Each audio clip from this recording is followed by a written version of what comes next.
नमस्कार दोस्तों, welcome to PK classes. दोस्तों, आज मैं आपके लिए स्टीम टेबल का उपयोग कैसे करते हैं इसके बारे में बताने वाला हूं। How to use steam table. Steam table का उपयोग उदाहरण सहित विद एग्जाम्पल हम स्टीम टेबल का उपयोग करना सीखेंगे कि स्टीम टेबल है जो हमारे थर्मोडायनेमिक सब्जेक्ट है, थर्मल इंजीनियरिंग है डिप्लोमा में। इन सब्जेक्ट में हम स्टीम टेबल को कैसे उपयोग करते हैं जब हम कोई भी न्यूमेरिकल प्रॉब्लम को सॉल्व करते हैं। स्टीम की जो न्यूमेरिकल्स प्रॉब्लम होती हैं तो वहाँ बिना स्टीम टेबल के हम उसको सॉर्ट आउट नहीं कर सकते, प्रॉब्लम को कैलकुलेट नहीं कर सकते हैं। तो वहाँ पे हम स्टीम टेबल का है जो उपयोग करना पड़ता है। लेकिन हम देखते कैसे हैं, कैसे हम लेते हैं रीडिंग्स, डायरेक्ट कैसे स्टीम टेबल से हम वैल्यू को नोट करते हैं, आइए जानते हैं आज के वीडियो में। दोस्तों, यदि आपने अभी तक मेरा चैनल सब्सक्राइब नहीं किया है तो चैनल को तो सब्सक्राइब करें, क्योंकि चैनल सब्सक्राइब करने से ही आपको लेटेस्ट वीडियो की इंफॉर्मेशन है जो मिल पाएगी। तो स्टीम टेबल क्या है, सबसे पहले इसके बारे में बताएंगे। स्टीम टेबल है जो steam table is a table which collected all experimental data of steam at different pressure and temperature in the tabular form.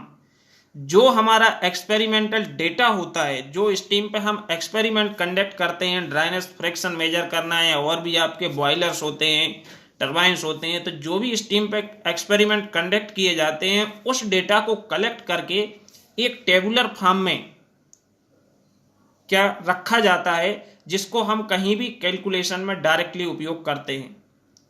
This data use for the calculation of numerical problems on steam. जो steam होती है उसकी जो भी numerical problems होती हैं वो directly steam table से डेटा को लेके कैलकुलेट की जाती हैं। क्योंकि जब हम कैलकुलेशन कर रहे हैं वहां पे हमारा ये पॉसिबल नहीं है कि हम एक्सपेरिमेंट को कंडक्ट करें, फर्दर एक्सपेरिमेंट कंडक्ट करें, नॉट पॉसिबल। इसलिए इसको क्या किया जाता है, जो एक्सपेरिमेंटेड डेटा होता है उस डेटा को, सभी रीडिंग्स को प्रॉपर टेबुलर फॉर्म में अरेंज करके स्टीम टेबल बनाई जाती है।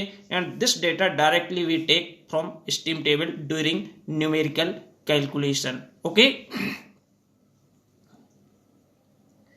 यहां पे एग्जांपल लिया है जो कि एक न्यूमेरिकल प्रॉब्लम है, जिससे हम समझेंगे कि इसको हम कैसे सॉल्व करेंगे।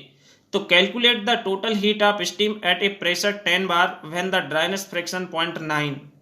हमको टोटल हीट को कैलकुलेट करना है जो स्टीम है, उस स्टीम की, कि उसमें कितनी टोटल हीट है, उसका प्रेशर 10 बार है और उसकी ड्राइनेस फ्रिक्शन है जो वो हमारा 0.9 है। तो हमको दो वैल्यू मालूम है, एक तो प्रेशर पता है स्टीम का, दूसरा स्टीम की क्वालिटी पता है कि स्टीम है जो वो वेट स्टीम है, क्योंकि इसमें ड्राइनेस फ्रिक्शन है जो कि 0.9 है, जो रिप्रेजेंट करता है वेटनेस को।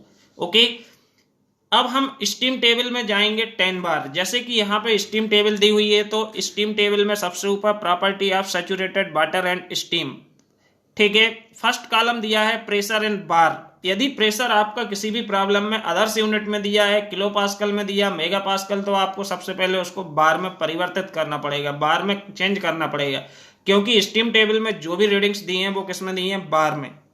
तो फर्स्ट बार है प्रेशर का, सेकेंड सैचुरेशन टेम्परेचर है, स्पेसिफिक वॉल्यूम है वाटर का, VF VG ले सकते हैं यहाँ से, स्पेसिफिक एंथैल्पी है किलो जूल पर केजी में, जो वाटर की है, सेंसिबल हीट HF है, लेटेंट हीट HFG है, स्टीम की हीट HG है, स्पेसिफिक एंट्रोपी है। यदि हम एंट्रोपी को सॉल्व कर रहे हैं, कैलकुलेट कर रहे हैं, तो एंट्रोपी की वैल्यू को डायरेक्ट पुट कर सकते हैं।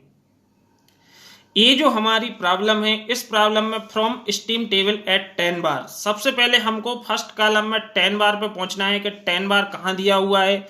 तो इस स्टीम टेबल में आप जाएंगे 10 बार पे, तो 10 बार आपको दिख रहा है स्टीम टेबल में। सबसे नीचे स्टीम टेबल में क्या है, 10 बार दिया हुआ है इस पेज में, जो कि आपको साइड में ये दिख रहा है। तो इसमें जो 10 बार है, 10 बार पे हमको क्या लेना है, HF की वैल्यू लेना है। HF ऊपर लिखा हुआ है एंथैल्पी ऑफ स्टीम में, तो जो 10 बार है ये यहाँ पे 10 बार प्रेशर दिया हुआ है। 10 बार प्रेशर पे हमारी जो HF की वैल्यू है वो यहाँ पे दी हुई है 762.6।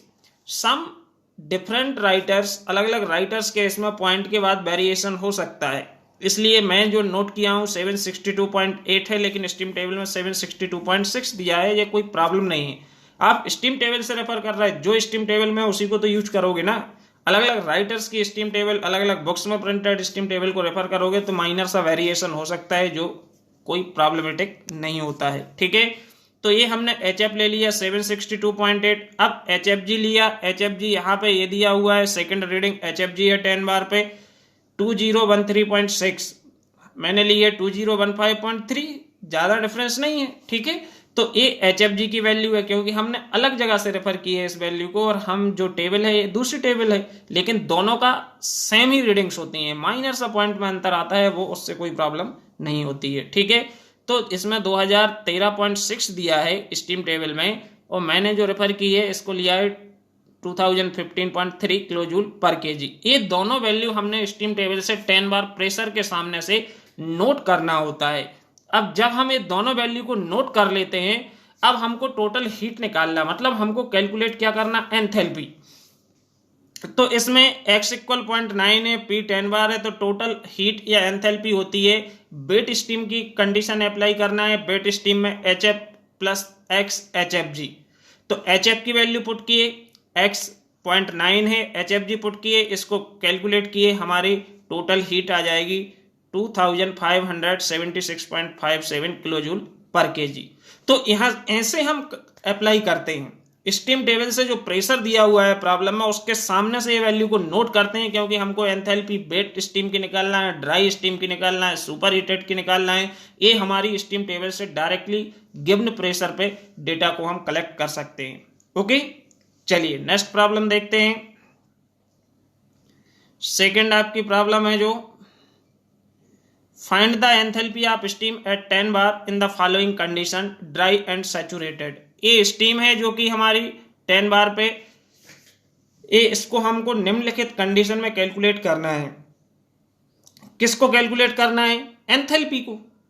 तो फर्स्ट है dry and saturated. First case आपका ड्राई एंड सैचुरेटेड, मतलब इसमें जो वेटनेस है वो नहीं है। हमारी जो स्टीम है, भाप है, वो किस प्रकार की होगी, स्टीम होगी ड्राई स्टीम, तो इसमें एक्स नहीं होगा, ड्राई स्टीम का केस अप्लाई होगा। तो इसमें सबसे पहले हमारा, यदि इसमें भी 10 बार है या XYZ कोई भी बार में प्रेशर दिया हुआ है, उस प्रेशर पे हमको पहुंचना है फर्स्ट कॉलम में, और उसके सामने की हमको रीडिंग्स एंथैल्पी की नोट करना है, sensible heat, latent heat, HF HFG या HG। ठीक है, तो हमने इसमें प्रेशर 10 है, X 9.5 है, डिग्री ऑफ सुपर हीट 250 है। तो from steam table at 10 bar, further हम स्टीम टेबल में 10 बार प्रेशर पे जाएंगे, और 10 बार प्रेशर यदि न्यूमेरिकल्स में दिया है तो 10 बार पे जाके हम इस वैल्यू को नोट कर लेंगे। किसको, HF HFG और HG, इन तीनों को हम नोट करने के बाद हमारा जो कैलकुलेशन है वो हमारा आसान हो गया, क्योंकि हमको कैलकुलेशन जो होता है, अलग अलग कंडीशन होती है स्टीम की, वो हमको मिल गई है। तो फर्स्ट हमने केस है enthalpy of steam when it is dry and saturated। Enthalpy of steam it is dry and saturated में हम चाहें तो डायरेक्ट HG की वैल्यू नोट कर सकते हैं स्टीम टेबल से, या इसको हम ड्राई स्टीम की कंडीशन में अप्लाई करके कैलकुलेट कर सकते हैं। ड्राई स्टीम की कंडीशन होती है H equal HF plus HFG। इन दोनों को सम करेंगे तो भी इतना ही आएगा, 2778.1 किलो जूल पर केजी, और डायरेक्ट HG की वैल्यू लेंगे, वो इसके इक्वलेंट ही होगी, क्योंकि HG इक्वल होता है HF plus HFG। Okay, second case है एंथैल्पी ऑफ वेट स्टीम। अब इसे यहाँ पे सेकंड केस में वेट स्टीम की एंथैल्पी कैलकुलेट करना है। तो स्टीम टेबल से आपने एक बार वैल्यू नोट कर ली, सिर्फ आपको पुटअप करना है। स्टीम टेबल में जो प्रेशर दिया हुआ है फर्स्ट कॉलम में, इस प्रेशर के सामने आपको लेना है। एंट्रॉपी कैलकुलेट कर रहा है तो SF SFG लेना होगा, एंथैल्पी कैलकुलेट कर रहा है तो HF HFG और HG का उपयोग किया जाता है। तो सेकंड केस में H equal HF plus X HFG है, जो कि वेट स्टीम का कंडीशन है। इस कंडीशन में अप्लाई करके सेकंड आंसर हम प्राप्त कर लेंगे। सिमिलर ये हमारा है जो स्टीम टेबल का यूज है। इसके बाद हमारा एक और लास्ट कंडीशन है, उसको डिग्री ऑफ सुपर हीट है, जो कि हमारा गिवन करस्पॉन्डिंग टेम्परेचर 250 डिग्री पे जाके एक टेम्परेचर की टेबल होती है और एक हमारी प्रेशर की। फर्स्ट हमारा प्रेशर है, ये हमारी एक टेबल, एक में फर्स्ट टेम्परेचर होगा, तो वहां पे हम जाके उस वैल्यू को डायरेक्ट नोट कर लेंगे, सुपर हीटेड स्टीम की एंथैल्पी, वो हमको डायरेक्ट आंसर मिल जाएगा इससे, जिसमें कोई कैलकुलेशन की आवश्यकता नहीं पड़ेगी। Okay, thank you.